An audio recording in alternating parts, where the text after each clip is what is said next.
Assalamualaikum warahmatullahi wabarakatuh. Nah, sebelumnya tadi Ibu sudah membuka pertemuan kita hari ini melalui via WhatsApp Group. Sekarang kita masuk kepada pembahasan kita hari ini. Mengingatkan kembali, sebelumnya kalian telah mempelajari sifat koligatif larutan, yaitu mengenai penurunan tekanan uap larutan dan kenaikan titik didih larutan. Sekarang kita akan membahas penurunan titik beku dan tekanan osmotik. Adapun kompetensi dasar pada pembelajaran kita hari ini yaitu 3.1, menganalisis penyebab adanya fenomena sifat koligatif larutan pada penurunan tekanan uap, kenaikan titik didih, penurunan titik beku, dan tekanan osmosis.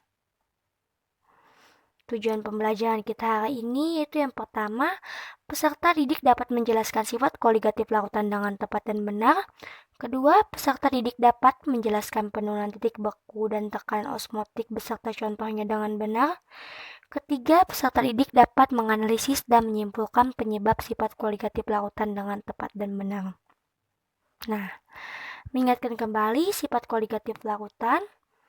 Sifat koligatif larutan adalah sifat larutan yang tidak bergantung pada jenis zat terlarut, tetapi hanya bergantung pada jumlah partikel zat terlarut dalam larutan. Sifat koligatif larutan sangat dipengaruhi oleh jumlah zat terlarut yang ada dalam larutan. Dapat dilihat pada gambar yang di atas atau yang di layar ini. Nah, penambahan zat terlarut dalam pelarut akan menghasilkan tekanan uap larutan yang lebih rendah daripada tekanan uap pelarutnya. Dengan demikian, titik didih larutan lebih tinggi daripada pelarut murni dan titik beku larutan lebih rendah daripada pelarut murninya. Hal ini berlaku untuk zat terlarut yang bersifat tidak mudah menguap atau non-volatil. Langsung saja kita masuk ke pembahasan yaitu penurunan titik beku. Apa sih penurunan titik beku itu?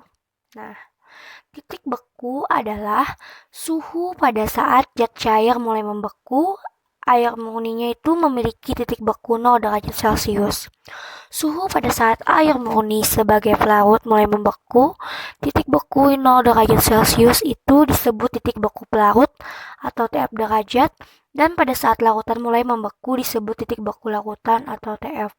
Sedangkan selisih antara titik beku pelarut dengan titik beku larutan disebut penurunan titik beku atau delta TF.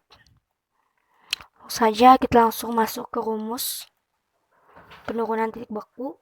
Dapat dilihat rumus penurunan titik beku itu delta TF sama dengan molaritas dikali Kf atau tetapan penurunan titik beku yang satuannya 0 derajat. 0 derajat yang satuannya itu derajat Celcius per molar. Nah, kalian telah mengetahui pada pembelajaran sebelumnya itu apa rumus molaritas.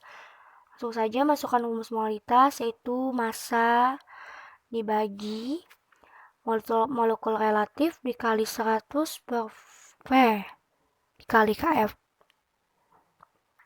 Yang 100 itu bisa saja diganti dengan 1000 tergantung satuannya nanti ya. Nah, untuk mencari delta TF penurunan titik beku larutan itu bisa juga melalui rumus TF pelarut dikurang TF terlarut. Oke, dapat dilihat keterangannya delta TF itu apa, TF itu apa. Dapat dilihat. Nah, langsung saja kita masuk ke contoh soal penurunan titik beku. Dalam 200 gram air terlarut 10 gram urea, jika molekul relatif ureanya adalah 60 dan Kf-nya tetapan penurunan titik beku molalnya itu 1,86 derajat Celcius per molar, maka hitunglah titik beku larutan urea tersebut. Langsung saja kita tulis dulu yang pertama-tama, kita tulis diketahuinya. Tulis diketahuinya yaitu massa pelarutnya 200 gram, terus massa zat terlarutnya 10 gram, molekul relatifnya 60 gram per mol, Tetapan penurunan titik bekunya 1,86 derajat Celcius per molar. Yang ditanyanya titik beku larutan atau TF. Kita masukkan. Nah, kita masukkan dulu rumusnya, yang itu delta TF sama dengan KF dikali molar. Masukkan KF bisa diketahui, rumus molarnya sebelumnya sudah dipelajari. Nah, masukkan satu persatu ke dalam rumusnya. Angkanya masukkan, hitung, dan didapat data TF-nya itu sebesar 1,55 derajat Celcius. Sedangkan yang dicarinya itu titik beku larutannya atau TF. Lalu kita masukkan itu TF derajat dikurang delta TF. TF-nya 0 dikurang delta TF-nya 1,55, maka didapat titik beku larutannya itu sebesar minus 1,55 derajat Celcius. Nah, langsung saja kita masuk ke penerapan penurunan titik beku. Tadi di awal-awal melalui via WhatsApp group, Ibu telah menampilkan suatu gambar seperti yang di layar ini, yaitu mencairkan salju dengan garam. Nah, mengapa sih garam itu dapat mencairkan salju? Mari kita bahas. Garam dapat mencairkan salju. Nah, ketika suatu pelarut dimasukkan oleh zat lain terlarut, itu akan terjadi perubahan suhu yang diperlukan untuk mencairkan atau membukukan larutan tersebut. Nah, itu tuh merupakan salah satu sifat koligatif dari larutan, yaitu perubahan sifat larutan akibat konsentrasi zat terlarut. Air murni tanpa terlarut apapun itu akan membeku pada suhu 0 derajat Celcius menjadi es atau salju dan mendidih pada suhu 100 derajat Celcius atau menjadi uap air. Namun ketika dimasukkan zat terlarut ke dalamnya seperti garam, yaitu ini salju itu dimasukkan zat terlarutnya itu garam, maka titik beku itu akan berubah menjadi lebih rendah dan air yang dalam bentuk es atau salju tadi akan lebih mudah mencair. Partikel garam yang terlarut itu akan mengikat molekul air yang pada si salju tadi, sehingga molekul air itu tidak dapat membeku kembali. Sifatnya itu mempermudah air es untuk mencair dan mencegah air yang cair itu membeku kembali. Nah, itulah mengapa garam itu dapat mencairkan salju. Pembahasan selanjutnya yaitu tekanan osmotik. Tekanan osmotik. Osmotik adalah proses perpindahan larutan yang memiliki konsentrasi rendah melalui membran semi permeabel menuju larutan yang memiliki konsentrasi lebih tinggi hingga tercapai kesetimbangan konsentrasi. Nah, tekanan yang diterapkan untuk menghentikan proses osmotik dari larutan encer atau pelarut murni ke dalam larutan yang lebih pekat dinamakan tekanan osmotik larutan. Dilambangkan dengan V. Dapat dilihat pada gambar yang di layar ini. Proses osmotiknya itu terjadi yaitu dari larutan encer atau pelarutnya murni ini ke dalam larutan yang lebih pekat. Itu prosesnya itu udah melalui ada tekanan, terjadi tekanan.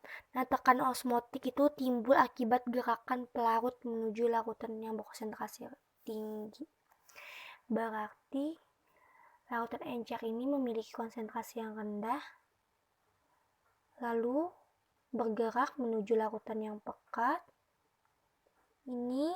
Dalam pergerakannya itu menyebabkan itu dari konsentrasi yang rendah menuju ke konsentrasi tinggi. Itu tuh menyebabkan timbulnya tekanan osmotik yang melalui semi permeabel. Selanjutnya tekanan osmotik Menurut Jacobus Henricus van Hoff, tekanan osmotik larutan encer itu dapat dihitung dengan rumus yang serupa dengan persamaan gas ideal, atau besarnya tekanan osmotik untuk larutan encer itu sebanding dengan molaritas larutan. Nah, dapat dilihat pada layar. Menurut Van Hoff itu rumusnya tekanan osmotik itu adalah V sama dengan M dikali R dikali T, atau tekanan osmotik sama dengan molaritas dikali tetapan gas ideal dikali suhu. Keterangannya, nah P itu apa? P itu tekanan osmotik, M konsentrasi, R tetapan gas ideal, dan T itu suhu. Nah, langsung saja kita akan masuk ke contoh soal tekanan osmotik. Sebanyak 18 gram glukosa dengan molekul relatifnya 180 dilarutkan ke dalam air hingga volumenya menjadi 250 ml. Hitunglah tekanan osmotik larutan tersebut pada suhu 27 derajat Celcius. Nah, pertama-tama kita tulis dulu diketahuinya berapa. Apa aja maksudnya yang diketahuinya, tulis masanya. Massa glukosanya itu 18 gram. Molekul relatifnya 180. Volumenya 250 ml, suhunya 27 derajat Celcius, kita ubah ke Kelvin, yaitu menjadi 300 Kelvin. Nah, yang ditanya itu tekanan osmotik. Langsung saja kita masukkan ke rumusnya tadi. Rumusnya itu V sama dengan M dikali R kali T. Nah, sebelumnya kalian sudah belajar apa itu molaritas dan rumusnya molaritas itu apa. Nah, masukkan rumus molaritas itu, terus dikali tetapan gas idealnya dikali suhu, masukkan angka-angkanya ke dalam situ sehingga didapat tekanan osmotiknya itu 9,84 atm. Nah, selanjutnya kita ke penerapan tekanan osmotik. Tadi Ibu juga telah menampilkan foto di awal-awal tadi diskusi via WhatsApp group itu tentang lintah, membasmi lintah dengan garam. Mengapa garam itu dapat membunuh lintah? Nah,